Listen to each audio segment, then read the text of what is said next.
Hello എല്ലാവർക്കും നമസ്കാരം. സച്ചിയുടെയും രേവതിയുടെയും നാളത്തെ ആ ഒരു വിശേഷത്തിലേക്ക് എല്ലാ കൂട്ടുകാർക്കും സ്വാഗതം കേട്ടോ. അങ്ങനെ നമ്മുടെ ചന്ദ്രമതി 8ന്റെ അല്ല 16ന്റെ പണി തന്നെ എരന്ന് വാങ്ങിക്കുകയാണ്. എന്തായാലും ആ ഒരു വിശേഷത്തിലേക്ക് പോവാം. അതിനു മുന്നേ നിങ്ങൾക്ക് വീഡിയോസ് ഇഷ്ടമാകുന്നുണ്ടെങ്കിൽ ഒന്ന് ലൈക്ക് ചെയ്യാൻ മറക്കരുത് കേട്ടോ. അങ്ങനെ ചന്ദ്രയെ മലേഷ്യയിൽ നിന്നാന്നൊക്കെ പറഞ്ഞിട്ട് നമ്മുടെ PA വിളിച്ച് സംസാരിക്കുകയൊക്കെ ചെയ്തല്ലോ. ആ ഒരു സന്തോഷം ശ്രുതിയെ വിളിച്ചറിയിക്കുകയാണ് ചന്ദ്രമതി. ചന്ദ്ര വിളിച്ചതും ശ്രുതിയാണെങ്കിൽ, ആൻറ്റി എന്തൊക്കെയാ ആൻറ്റി പറയുന്നത്? മലേഷ്യയിൽ നിന്നുള്ള ആര് വിളിച്ചു എന്നായി പറയുന്നത്? മോളെ നിന്റെ അമ്മാവനാ വിളിച്ചത്. പുള്ളിക്കാരൻ ഇങ്ങോട്ട് പുറപ്പെടുന്ന കാര്യമൊക്കെ പറഞ്ഞു. പിന്നെ നിന്റെ അച്ഛന് സുഖമില്ലാതെ ഇരിക്കുകയാണോ എന്നൊക്കെ പറഞ്ഞു. മിക്കവാറും നമ്മളെല്ലാവരും കൂടി ചേർന്ന് മലേഷ്യയിലേക്ക് പോകേണ്ട ഒരു ആവശ്യമൊക്കെ വരും. അപ്പം ഇതൊക്കെ കേൾക്കുന്ന ആ ഒരു സമയത്ത് നമ്മുടെ ശ്രുതിയാണെങ്കിലോ, ഈശ്വര ഇല്ലാത്ത ഏതോ ഒരു അമ്മായിയമ്മയെ വിളിച്ച് പറ്റിച്ച കാര്യമൊക്കെ ഇങ്ങനെ ആലോചിക്കുക. അല്ല, ആ വിളിച്ച ആളുടെ നമ്പർ ഉണ്ടോ എന്ന് ചോദിക്കുമ്പം മോളെ ഏതോ ഒരു പ്രൈവറ്റ് നമ്പറിൽ നിന്നാണ് വിളിച്ചത്. എന്തായാലും ഇനി വിളിക്കുന്ന സമയത്ത് ഞാനത് നോട്ട് ചെയ്ത് വെച്ചോളാന്നൊക്കെ പറഞ്ഞു. അങ്ങനെ ചന്ദ്രമതി നല്ല സന്തോഷത്തിൽ ബന്ധുവീട്ടിൽ നിന്ന് നല്ല പൈസയൊക്കെ കിട്ടുമെന്നുള്ള ആ ഒരു ആഗ്രഹമൊക്കെ മനസ്സിൽ വിചാരിച്ച് ചന്ദ്രമതി അവിടെ സന്തോഷത്തോടു കൂടി നിൽക്കുന്ന ആ ഒരു സമയത്താണെങ്കിലോ വീട്ടിലേക്ക് 2 പേര് വരികയാണ്. അപ്പം അവർ വന്നതും ചന്ദ്ര ചോദിച്ചു, ഇതിലാരാ ശ്രുതിയുടെ അമ്മാവൻ? എനിക്ക് മനസ്സിലായില്ല കേട്ടോ, മനസ്സിലാവാത്ത കൊണ്ട് ചോദിച്ചതാണ്. ശ്രുതിയുടെ അമ്മാവനോ? നിങ്ങൾ എന്തൊക്കെയാ ചേച്ചി ഈ പറയുന്നതെന്ന് ചോദിച്ച് വന്ന ആൾക്കാരാണെങ്കിലോ ചന്ദ്രമതിയോട് പറഞ്ഞു, അതെ ഞങ്ങളെ വിട്ടത് ഫിനാൻസറാണ്. അവിടുന്ന് 17 ലക്ഷം രൂപ വാങ്ങിച്ചിട്ട് പലിശ കൊടുക്കുന്ന കാര്യം എന്താ ചേച്ചി നിങ്ങൾ മറന്നു പോകുന്നതെന്ന് ചോദിച്ചു. ഇത് കേട്ട സമയത്താണ് നമ്മുടെ ചന്ദ്രമതിക്ക് പലിശക്കാരുടെ ടീമാണ് ഈ വന്നിരിക്കുന്നത് എന്ന് മനസ്സിലായത്. അങ്ങനെ ചന്ദ്രമതി ആണെങ്കിലോ, എൻ്റെ പൊന്നോ നിങ്ങൾ പ്രശ്നം ഉണ്ടാക്കരുത്, എത്രയും പെട്ടെന്ന് തന്നെ ഞാൻ ആ പൈസ കൊണ്ടുവന്ന് അടയ്ക്കാമെന്നൊക്കെ പറഞ്ഞ് അവന്മാർ ഒരുവിധം പറഞ്ഞ് സെറ്റാക്കി പറഞ്ഞയക്കാൻ തുടങ്ങുന്ന ആ ഒരു സമയത്ത് കൂട്ടത്തിലൊരുത്തൻ പറഞ്ഞു, എൻ്റെ ചേച്ചി രാവിലെ മുതൽ ഇത് തന്നെയാണ് ചടങ്ങ്, അതുകൊണ്ട് കുടിക്കാനായിട്ട് കുറച്ച് വെള്ളം തരുമെന്ന് ചോദിച്ചു. ചന്ദ്രയാണെങ്കിലോ, എൻ്റെ ദൈവമേ അങ്ങേരകത്തുണ്ട്, ഇനിയിപ്പോൾ ഇവന്മാരിവിടെ നിന്ന് എന്തെങ്കിലും സംസാരിക്കുന്ന കേട്ട് കഴിഞ്ഞാൽ അത് തീർന്നു. താന് ആരോടും പറയാതെയാണല്ലോ ആധാരം പണയപ്പെടുത്തിയിരിക്കുന്നത്. അതുകൊണ്ട് തന്നെ ചന്ദ്രമതി പറഞ്ഞു, ഏതെങ്കിലും ഒരു കടയിൽ കയറി കുറച്ച് വെള്ളം കുടിച്ചാൽ പോരെ, ഇവിടുന്ന് തന്നെ വെള്ളം വേണമെന്നാണോ എന്ന് ചോദിച്ചതും, എന്താ ചേച്ചി അല്പമെങ്കിലും ഒരു മനസാക്ഷി കാണിക്ക്, ഞങ്ങൾ കുറച്ച് കുടിക്കാൻ വെള്ളമല്ലേ ചോദിച്ചുള്ളൂ എന്നും പറഞ്ഞ് അവന്മാർ വീണ്ടും സംസാരിച്ചപ്പം, ഒരു കാര്യം ചെയ്, നിങ്ങൾ ഇവിടെ നിൽക്ക്, ഞാൻ പോയി വെള്ളം എടുത്തോണ്ട് വരാമെന്നും പറഞ്ഞ് ആ ചാട്ടി അടുക്കളയിലേക്ക് പോകുന്ന ആ ഒരു സമയത്ത് രവി അങ്ങോട്ട് വരികയാണ്. ആരാ ചന്ദ്രൻ മുറ്റത്ത് നിൽക്കുന്നത്? അത് നിങ്ങൾ ആരോ ഒരു കൂട്ടര് വാടക ചോദിച്ചു വന്നതാണ്. എന്തായാലും അവരോടൊന്നും നമുക്ക് സംസാരിക്കേണ്ട ആവശ്യമില്ല. അവരോട് ഞാൻ പറഞ്ഞു ഇവിടെ അടുത്തൊന്നും വാടക വീട് കിട്ടാനില്ലെന്ന്. അവരിപ്പോൾ പോയിക്കോളും. അല്ല എന്നിട്ട് അവർ പോകുന്നില്ലല്ലോ, അവരിവിടെ തന്നെ നിൽക്കുവാണല്ലോ എന്ന് രവി ചന്ദ്രയോട് ചോദിക്കുക.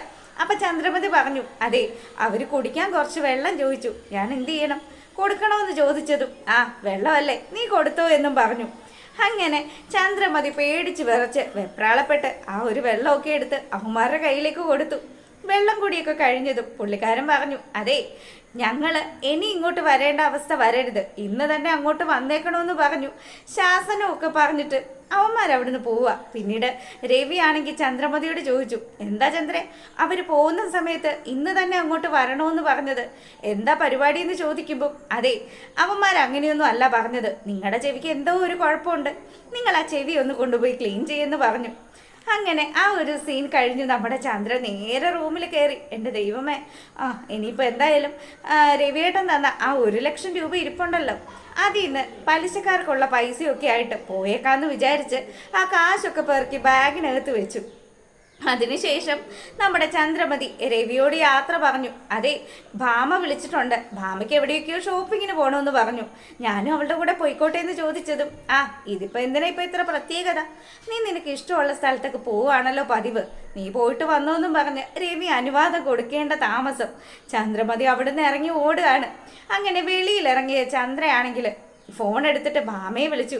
എടി ഭാമേ, ഞാൻ ആ ഫിനാൻസർക്ക് പൈസ കൊടുക്കാൻ പോവാണ്, നീ വരുന്നുണ്ടോ എന്ന് ചോദിച്ചതും, എടി ഞാനില്ല, എൻ്റെ മോൻ നാട്ടിൽ വന്നിട്ടുണ്ട്, അപ്പം അവനുമായിട്ട് ഞാൻ ചില സ്ഥലത്തൊക്കെ കറങ്ങാൻ പോവുകയാണെന്നും പറഞ്ഞ് ഭാമ ഫോൺ വെച്ചതും ചന്ദ്രമതി അവിടെ നിന്ന് ഒരു ഓട്ടോ പിടിച്ച് പോവുകയാണ്.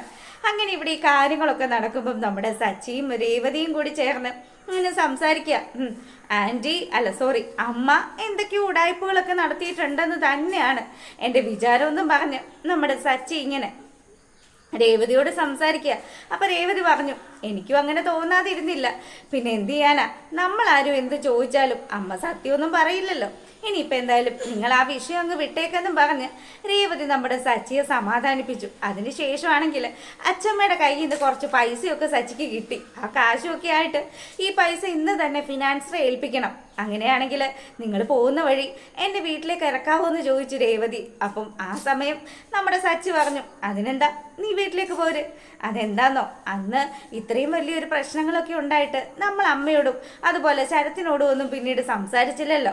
അപ്പം അവർക്ക് ആ ഒരു വിഷമവും പിണക്കവും ഒക്കെ മാറ്റിയെടുക്കണ്ടേന്നും പറഞ്ഞ് രേവതി നമ്മുടെ സച്ചിയുടെ കൂടെ അവളും ആ ഒരു ഫിനാൻസറെ കണ്ടിട്ട് അവളുടെ വീട്ടിലേക്ക് പോവാമെന്നുള്ളൊരു തീരുമാനം എടുത്തു. അങ്ങനെ രണ്ടുപേരും റെഡിയായി നമ്മുടെ രവിയുടെ അടുത്ത് വന്നിട്ട് അച്ഛനോട് പറഞ്ഞു, അച്ഛാ ഞാൻ ഫിനാൻസിനെ കാണാൻ പോകുന്നുണ്ട്, അതുവഴി രേവതിക്ക് അവളുടെ വീട്ടിൽ പോകണമെന്ന് പറഞ്ഞു. അപ്പം അവളെയും കൂടെ കൂട്ടിക്കൊണ്ട് പോവാന്ന് പറഞ്ഞു. പോയിട്ട് വാ മക്കളെ എന്നും പറഞ്ഞ് രവി അനുവാദം കൊടുക്ക്.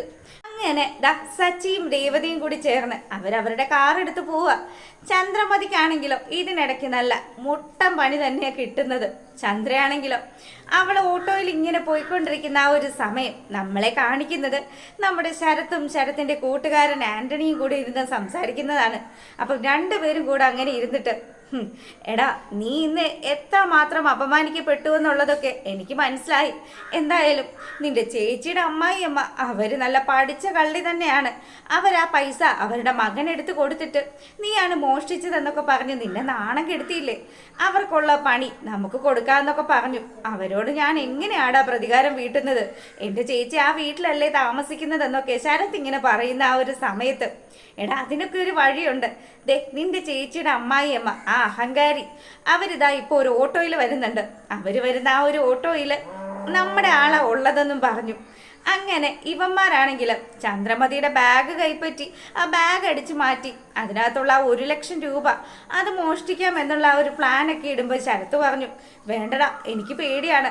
ഒരു പ്രാവശ്യം ഞാൻ ആ ഒരു തെറ്റിലേക്ക് പോയതാ. ആ സമയത്താണെങ്കിലോ എനിക്ക് വലിയൊരു വില തന്നെയാണ് കൊടുക്കേണ്ടി വന്നത്. എൻ്റെ അച്ഛൻ്റെ ജീവനല്ലേ പോയതെന്നൊക്കെ പറഞ്ഞ് ശരത്ത് ഇങ്ങനെ പഴയ കാര്യങ്ങളൊക്കെ സംസാരിക്കുമ്പം ആൻ്റണി ആണെങ്കിലോ, എടാ ആ സ്ത്രീ അവരാണ് നീ 1,00,000 രൂപ മോഷ്ടിച്ചെന്നും പറഞ്ഞ് ചെയ്യാത്ത കുറ്റത്തിന് നിന്നെ പഴി ചാരിയത്. അപ്പം അങ്ങനെയുള്ള അവരാണ്, അവര് കുറച്ച് അനുഭവിക്കാനുണ്ട്, അവർക്കുള്ള പണി നമുക്ക് കൊടുക്കാമെന്നും പറഞ്ഞ് ഈ ശരത്തിന് ചട്ടം കെട്ടി ആൻ്റണി അവനെയും കൂട്ടിയിട്ട് നമ്മുടെ ചന്ദ്രമതി സഞ്ചരിക്കുന്ന ആ ഓട്ടോയുടെ പിന്നാലെ വെച്ച് പിടിക്കുക. അപ്പോൾ ഓട്ടോക്കാരനാണെങ്കിലോ ഒരു സ്ഥലത്തെത്തിയതും അത്യാവശ്യം ആൾക്കാരൊന്നും ഇല്ല എന്ന് കാണുന്ന ആ ഒരു സ്ഥലത്തെത്തിയതും ഓട്ടോ പതുക്കെ നിർത്തിയിട്ട്, ചേച്ചി ഓട്ടോയ്ക്ക് എന്തോ പ്രശ്നം പറ്റിയിട്ടുണ്ട്, ഞാനൊന്ന് നോക്കട്ടെ എന്ന് പറഞ്ഞു. അങ്ങനെ അവൻ വെളിയിൽ ഇറങ്ങിയിട്ട് നമ്മുടെ ആൻ്റണിക്കും അതുപോലെ തന്നെ ശരത്തിനും കൈ കാണിക്കുകയാണ്. അപ്പം ചന്ദ്രമതി ആണെങ്കിലോ, അതെ എനിക്ക് പോയിട്ട് വലിയ അത്യാവശ്യം ഉണ്ടായിരുന്നു, നീ എന്താ മോനെ ഈ കാണിക്കുന്നത്, ഇനി ഇത് ശരിയാവില്ലെങ്കിൽ ഞാൻ നടന്നു പോയിക്കോളാന്ന് പറഞ്ഞു. അങ്ങനെ ചന്ദ്ര ബാഗൊക്കെ എടുത്ത് അവിടുന്ന് നടന്ന് പതുക്കെ ഇങ്ങനെ വരുന്ന ആ ഒരു സമയത്ത് ശരത്തും ആൻ്റണിയും കൂടി ചേർന്ന് ചന്ദ്രമതിയുടെ ബാഗ് പിടിച്ചു പറിച്ചു. അതിനുശേഷം അതിനകത്തിരിക്കുന്ന ആ ഒരു പൈസ എടുത്തിട്ട് ചന്ദ്രയ്ക്ക് ബാഗ് തിരികെ വലിച്ചെറിഞ്ഞു കൊടുക്കുമ്പം ചന്ദ്രയാണെങ്കിലോ, അയ്യോ എൻ്റെ ബാഗ് മോഷ്ടിച്ചേ, കള്ളന്മാരെൻ്റെ ബാഗ് മോഷ്ടിച്ചേന്നും പറഞ്ഞ് നിലവിളിച്ച് ഇങ്ങനെ ബഹളം ഉണ്ടാക്കുന്ന സമയത്ത് അയൽവക്കത്തുള്ള കുറച്ച് ആൾക്കാരൊക്കെ വന്നു. അവർ വന്നിട്ട്, എന്താ ചേച്ചി ഈ ഏരിയയിലെ കള്ളന്മാരൊക്കെ കൂടുതലുള്ളതാ, എന്തിനാ ചേച്ചി ഇങ്ങനെ ഇറങ്ങി നടന്നത്, അതും ഇത്രയും പൈസയൊക്കെയാണോ ബാഗിലിട്ടുകൊണ്ട് നടക്കുന്നതെന്നൊക്കെ ചോദിച്ചു. അത് പലിശക്കാർക്ക് കൊടുക്കാനുണ്ടായിരുന്ന കാശാണെന്നൊക്കെ പറഞ്ഞ് ചന്ദ്ര കരഞ്ഞുകൊണ്ട് നിൽക്കുമ്പോൾ, ദൈവമേ ഇനി ഞാൻ അയാളോട് എന്ത് സമാധാനം പറയുമെന്നും പറഞ്ഞ് ചന്ദ്ര നേരെ ഫിനാൻസറുടെ ആ ഒരു സ്ഥലത്തേക്ക് സ്ഥാപനത്തിലേക്ക് പോവാണ്. അവിടെ ചെന്നതും ഫിനാൻസറാണെങ്കിലോ, വന്നോ, എൻ്റെ ആളെ വിട്ടാൽ മാത്രമേ ഇങ്ങോട്ട് തിരിച്ചു വരുവുള്ളൂ എന്ന് ചോദിച്ച് ചന്ദ്രമതിയെ കളിയാക്കാൻ തുടങ്ങി. അത് എനിക്കൊരു അബദ്ധം പറ്റിപ്പോയി, ഞാൻ പൈസയൊക്കെ ആയിട്ട് വന്നതാണ്, പക്ഷെ ആ സമയത്ത് എൻ്റെ ബാഗ് 2 കള്ളന്മാർ തട്ടിപ്പറിച്ചു. ബാഗ് തട്ടിപ്പറിച്ചല്ലേ, എൻ്റെ പൊന്നു ചേച്ചി, ഇങ്ങനെ പലരും പല നുണക്കഥകളും ഒക്കെ പറഞ്ഞു തന്നെയാണ് ഇവിടെ വരുന്നത്. എന്തായാലും ചേച്ചിയുടെ കള്ളത്തരമൊക്കെ ചേച്ചിയുടെ കയ്യിൽ വെച്ചാൽ മതി. എന്തിന്, വീട്ടിൻ്റെ പ്രമാണം പണയപ്പെടുത്തിയിട്ട് വീട്ടുകാർ പോലും അറിയാതെയല്ലേ ചേച്ചി 17,00,000 രൂപ ചേച്ചി വായ്പ എടുത്തത്.